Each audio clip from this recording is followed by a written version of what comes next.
So you join us once again on Andy's balcony. I am Richard Keys, this is Andy Gray, and the collective is Keys and Gray Unplugged.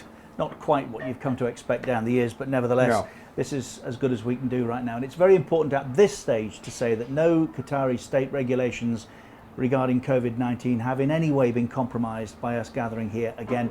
It's the same 4 people. We are at a social distance of some 6 feet. And if nothing else at this stage, please, minimum, if that's all you're contributing, and I know many more are contributing a whole lot more, but we have to be responsible now going forward.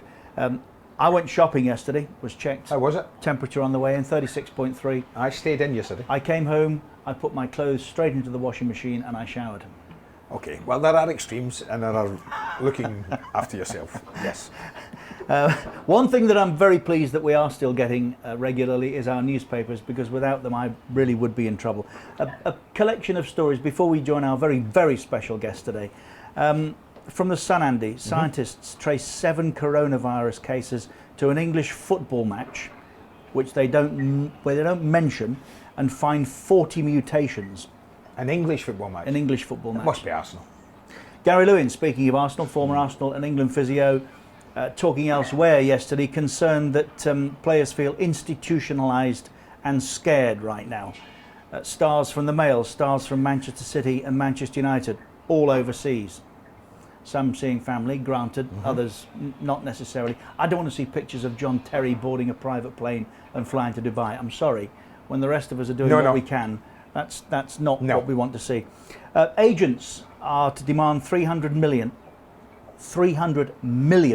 from Premier League clubs in outstanding fees owed to this point. Well, they deserve it, to be fair. Listen, that's another debate about agents. The bottom line is, how did the Premier League ever get themselves into a mess where they're held to ransom by agents for that kind of money? Lower down the leagues, the agents say they're prepared to put off, forgive or forget. There's a wage brewing in the Championship. Birmingham have already asked players to take a 50% cut in wages. There'll be more on the way. And there will be more on the way. There'll be more. Many, many more on the way. Paolo Maldini, who himself is recovering from coronavirus, in the Mirror, talking about it was absolute madness to let the Liverpool Atletico game go ahead. More so, I think, Atalanta Valencia. Correct, that was the one. And I think we're seeing the expected outcome as a result. John Cross in the Mirror. Superstars in limbo. Huge summer transfer deals go on hold due to the COVID-19 crisis, leaving stars stranded. Now, this is important because a whole lot of them come out of contract on June 30. June 30. What then? Well, what then? If you're asking me to play on for a club that I am not contracted to, I am not playing on. And we've got a real-time example of this. Michael Owen and Alan Shearer at Newcastle many years ago, when Newcastle weren't offering Michael a new contract. Alan wanted him to play through the last 9 games of the season, and as we now know, because Michael's written about it in his book, no chance. Why would you? But he was contracted. There is a slight difference. No, you're contracted until the end of the season, Andy. Yeah, but Michael said no during the season. Michael said, I'm looking for a new deal. Yes, I know that. If I get injured in the next 9 games... Oh, sorry. And those are the 9 games that Newcastle were paying him for. But so he has to I'm play. not putting myself at risk. Oh, come on, Richard. That's seriously, nonsense. I'm not. I agree with you this year, but no. If Michael Owen's contracted till June the 30th as a Newcastle player, and they ask him to play in May, he should play. And if you get, and bear in mind, Michael had 18 months out of the game as a result of being injured, playing for England. Unlucky. No, I was with Michael on that. And this is an issue. Football in a bubble. There's another one from the Times today. Henry Winter talking. He's spoken to the Ipswich Town player, Emily Hughes. I think Welsh isn't particularly good.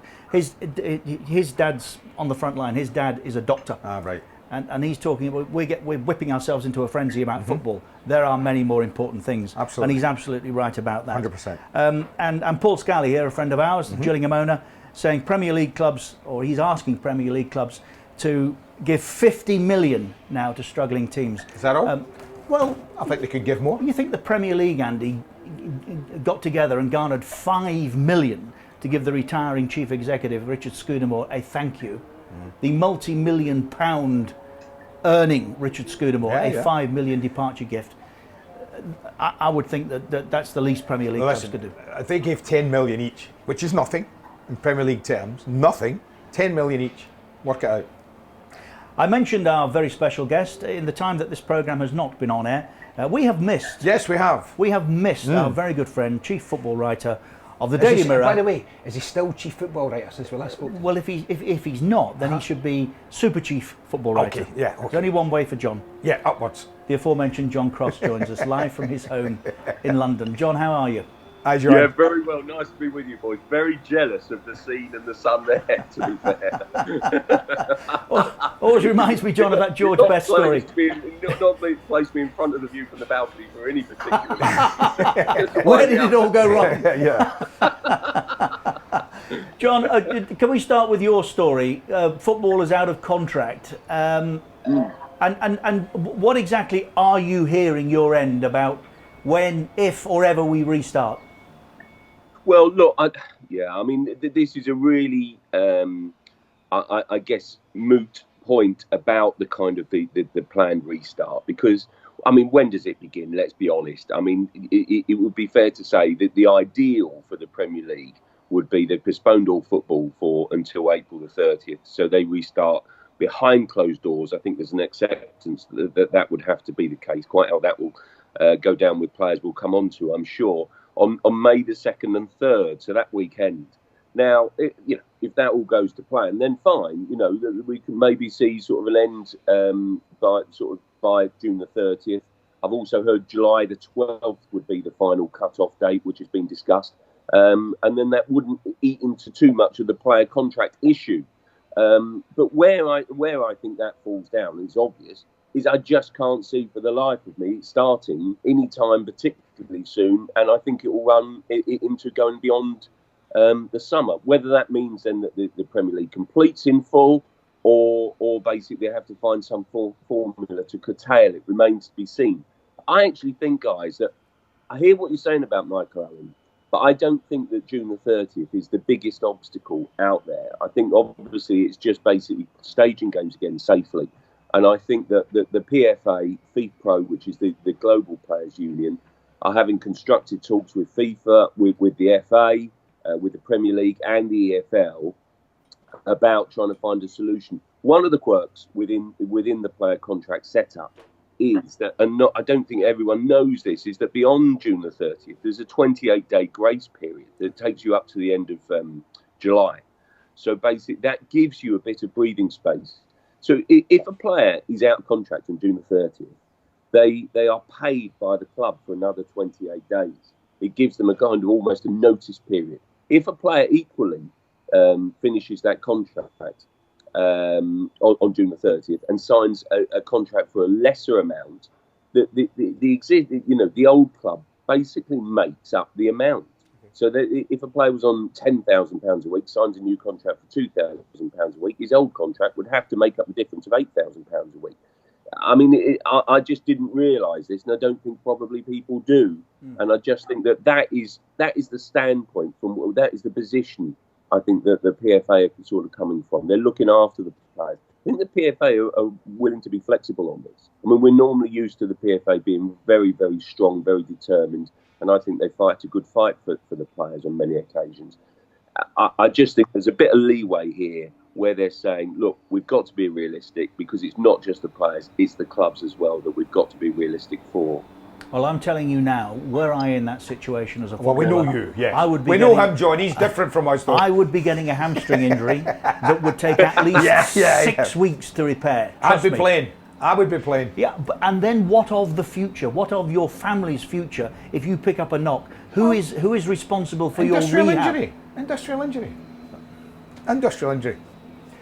You'd have to have some kind of insurance, guys, wouldn't you? You'd have to have. I mean, I think those are the sort of bridges that you have to overcome. Yeah. And then there's the club that you're playing for would have to instigate some extra insurance, and that's the way round it. I mean, I appreciate that it's going to be costly, but that those are the sort of quirks, and those are the sort of the obstacles that they've got to come over in overcoming these sort of discussions. Yeah, John, let me ask you a bit about the league in general itself.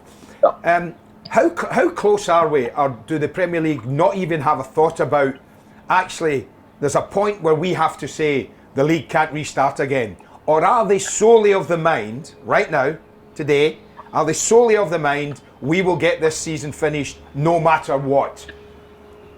Andy, I went to the Premier League meeting last Thursday, and albeit it was largely done well, it was done by a video conference call. There's some Premier League officials on, at their London HQ in Paddington. They're obviously overseeing it. And just in conversations afterwards, I have to say, I left that meeting with the absolute conviction that they will do everything to get the season done. And when I say that, I mean that's playing all the remaining games, whether that's 9 or 10 fixtures for each Premier League club. There's no doubt about it. That's the ideal solution. As I understand it, null and void, as has been suggested, perhaps by self-interested sort of kind of, club officials, I think is now off the table completely. That will not happen. It just won't. Don't expect this to be null and voided. It might be put, the postponement might be pushed back again. Listen, there is one clear thing here. What we might get is some sort of curtailment agreement. So some sort of formula where we come to a final league table based on previous results, based on future results, and that is yet to be agreed. That's another way forward, I guess. I guess that will come into play if we are talking months down the line that we can't resume. My impression, though, guys, was that we will restart. The Premier League wants to restart, wants to play all the games, and there was a general acceptance on that call with the 20 clubs that the restart will happen behind closed doors. Now, I don't think that is at all ideal. I don't think the players want it for their own safety point of view, and then the knock-on effect for their own, safety for their families. You have to then be realistic. Look at how many ambulance crew, paramedics that you need at a football match to staff that football match, even if it's behind closed doors. Also, how would it go down with the public? I mean, we talk about, the football fan, the armchair viewer would want the football to keep them entertained. Of course they would, even if it's behind closed doors. But what would be the perception then of football, who, let's be honest here, would be playing out behind closed doors as some sort of exercise, really, to get the TV deal done? I think that would be seen as in some way greedy, and you'd get a backlash against football. I really do, because people would be saying they're just doing it for the TV cash. And let's be honest here, they are. It's what TV cash keeps the football, world going round, and it's made it a much better thing. But in this time of crisis, I just don't think it would be appropriate, and I don't think the players want it. The PFA know full well that the players have major reservations. They're being realistic about it. They're having to entertain that notion. I don't think the players want it at all. See, I agree, John. I mean, when is a door not a door? When it's ajar. Yeah, correct. It's not closed doors. It's with the door Slightly open. because people have got to go. But John, beyond that, I mean, there are so many more important things at the moment. But look beyond the Premier League. Andy and I were discussing the other day. I think the statistic was 18 clubs in the EFL made a profit last year. The rest are in trouble. Are we looking at an implosion?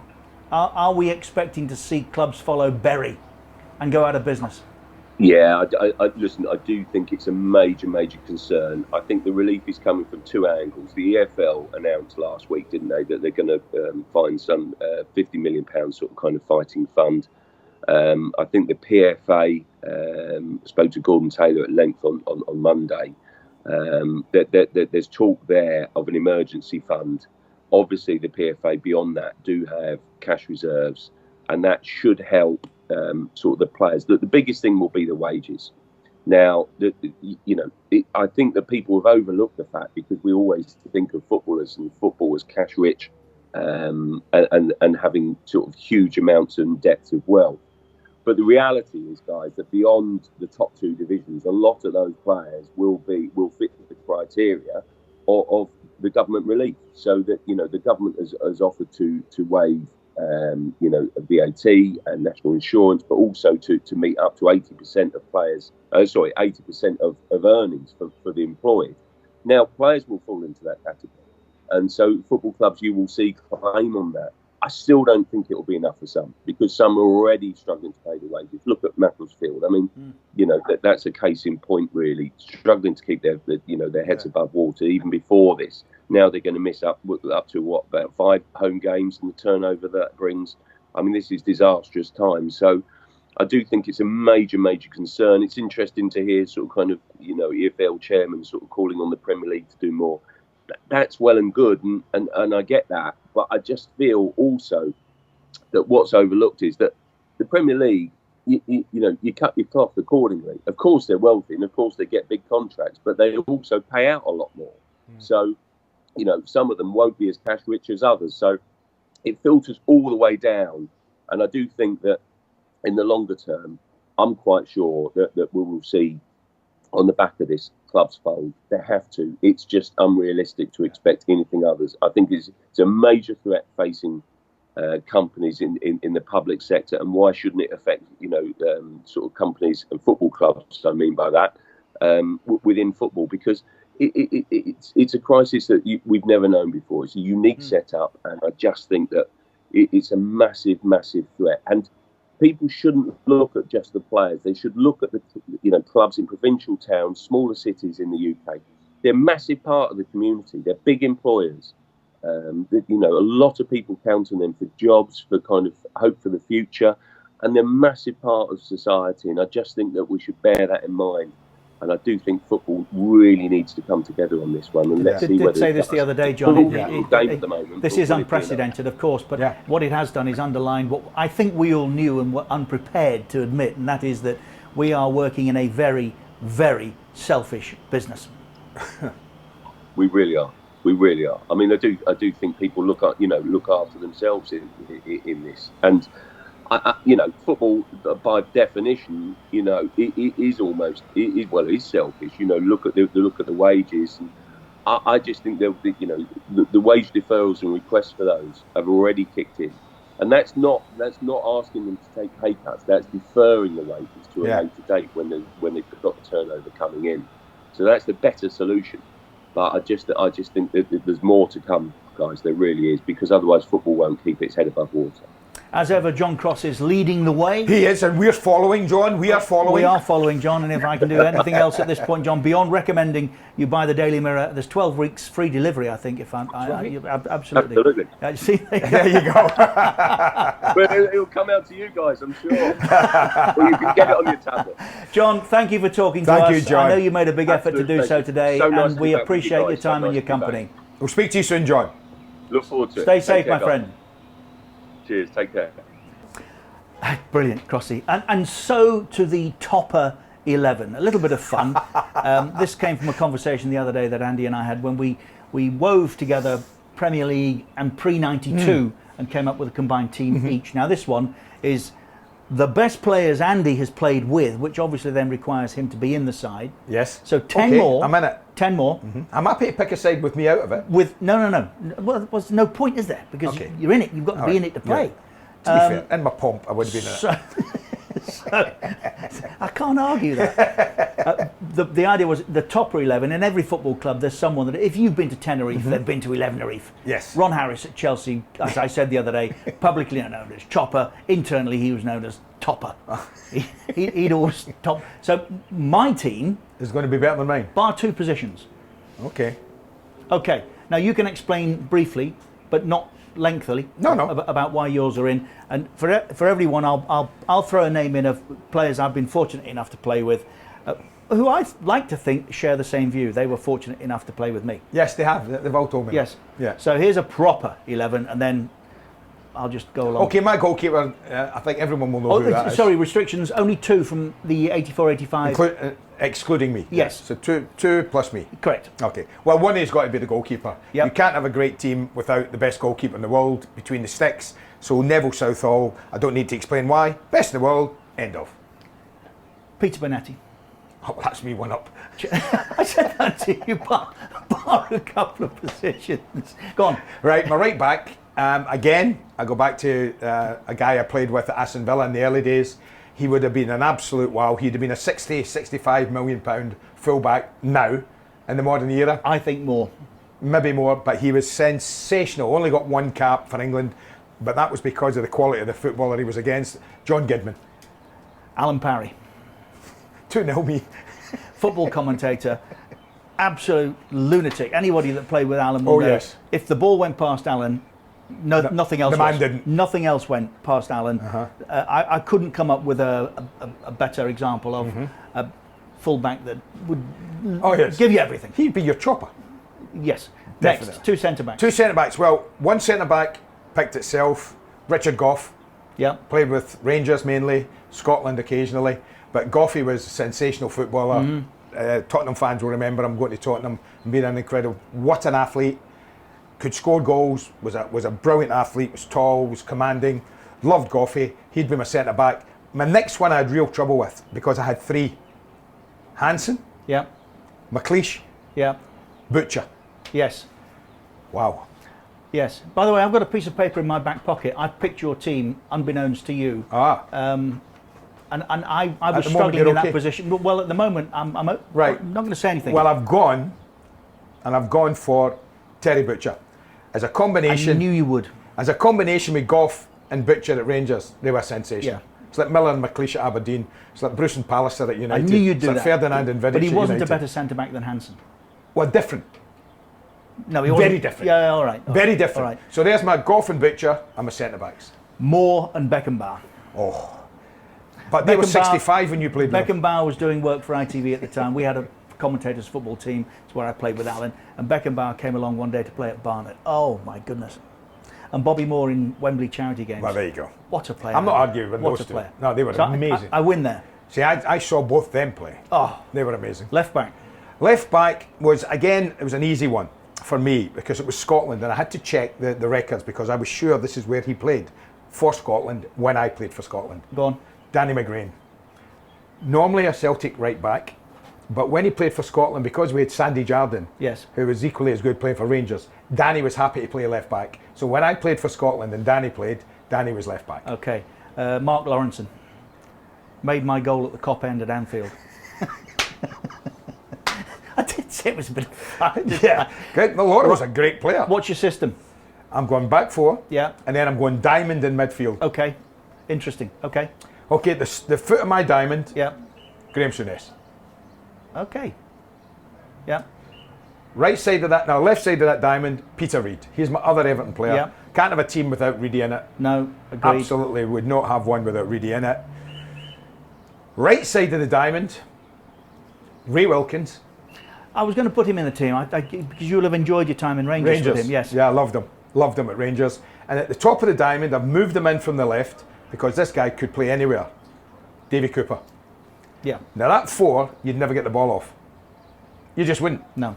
Graham's passing, Reedy's industry, Razor, his ability, and Davy Cooper. If you wanted a rest, Davy, take that ball for a run, son. Okay. And come back in 5 minutes. There's my midfield four. I'm going a flat four. Alan Ball, Ray Wilkins, Glenn Hoddle, George Best. Yours is good. I still think mine's better. Well, I would don't add know. that the guys they were all over 50 at that Yes, time. I know that, but the names are great. two up top. Well, obviously, if I'm playing, I'm playing. If I wasn't in the side, right, I'd have put McCoist in. Right. Right, definitely put Ali in from Rangers again because I couldn't pick Sharpie because you said I can't have another Everton player. Definitely Ali at Rangers, but the one that would definitely be up there all day long, Kenny Right. Dalglish Me, Keys, and Gray from Singapore. from Singapore. Oh, right, we did play. I've not played with a better centre forward. Thank you, fella. I have. Selfish, I have. but so in my pocket here that's is the interesting. team that I thought you would name: Neville, Yeah. Gidman, Gough, Yeah. and then I've got Butcher or Hansen. Oh, where did you go, Hansen? Hansen. Uh-huh. And I did go Sandy Jardine. Yeah, well, it was the wrong way round. You got it the wrong way round. I did Danny go McGrain. Sandy Jardine. Aye. I actually put Alex Cropley in here because I know you were a huge fan. Massive. But I couldn't leave Reedy out or Souness. Well, I've got or Reedy in. Wilkins. I've got Reedy in, and I've got Cooper in. Who's right side? I went 4-3-3. I thought you'd go 4-3-3. And so you've got three in midfielder who? I've got three in midfield: Cropley, Reed, Cooper. no Souness. No, because I thought you'd. I thought you'd go beyond and outside of the box. With I know. All right, I know. I can't believe you. Wait till I tell you Up top. Suey. Wait till Suey won't be happy with you. Up top, You've gone for Dalglish and me. a McCoist. Oh, there you go. I said if I wasn't playing, McCoist would have played. So I went 4-3-3. You've done well. Which is not bad. I think you've done really well. In fairness. Really well. That was good. But that was good fun. I sat last night and I thought about it. And it's funny, Richard, when you stir somebody's thought process on memory banks, like we did the last time we were here, I thought, right, hold on, who did I play with for Scotland? You know, it was in the 70s I started. See, I wasn't sure about whether you played with Hansen. That's why I put Butcher in, because I knew at Rangers that Terry and Gough were two fabulous centre-backs. They were brilliant at Rangers, and that's why in those days when Rangers were buying all the best players from England and actually reversed the process, Graham did, and David Murray, reversed the process of Scots going to England and brought England up to Scotland. And players like Butcher, you know, Wilkins, Trevor Francis, I could have put in, Trevor Stephen, Gary Stephen, Chris Woods, the England goalkeeper. They all went north. I mean, when I throw out those names, Mark Hateley, it's sensational. But it was good fun. I really enjoyed it, and I do like my team. And do you now look back on your career, because I not with more pride, but with more awareness of what you did as a footballer? Yeah, a little bit. I think it's because it's the older I've got. I always thought I was a decent player. Never thought I was great. Thought I was a good player. I knew what I could do. I knew I could score goals. I was a competitor. I hated losing. I would win at all costs. Whether that's a good thing or a bad thing, you'll have to make your own minds up. But I was one of those. So, but when I go back and look at the certain things that I did achieve, I kind of think I did well for a kid from Drumchapel. Yeah, I did all right. And one of my favourite quiz questions, and I think we've previously asked it, but I will do again. When Andy left Aston Villa for Wolves for 1.75, and the money had been financed by Steve Daly's move from Wolves to Manchester City. Only one player in the world went for more money at that time. Yeah. Paolo Rossi. Correct. And what a player he was. Yeah, and that was on the back of a 78 World Cup where he was absolutely sensational. That's the one thing missing, isn't it? Don't want to get into it now. We can another time. Yeah. A World Cup. Oh, it's I don't have any disappointments apart from not winning the treble at Everton. But that's if you hadn't been really in Chinatown on the Thursday night, you but that's not a disappointment, because we won the league and we won the European trophy. You know, no other Everton team has won a European trophy. You were better than Manchester United. You should have beaten. Yeah, we should have been. Had a little bit more rest, we probably would have been. But the one thing it's missing from the CV of mine is World Cups. When I think I made my debut in '75 for Scotland, I played my last game for my country in '85. That's a 10-year period, and there were 3 World Cups in there. And for various reasons, one self-inflicted, another 2 we might go into one day, when the 2 coaches at the time we will go into one day. Didn't decide to take me. We've got plenty of time at the moment to be able to do that. Thank you once again for your company. We are Keys and Gray. This is beIN Sports. We are proud to be part of this monstrous organisation and want to continue to be so. Our message as we leave you is, please don't just stay safe, be responsible. Absolutely.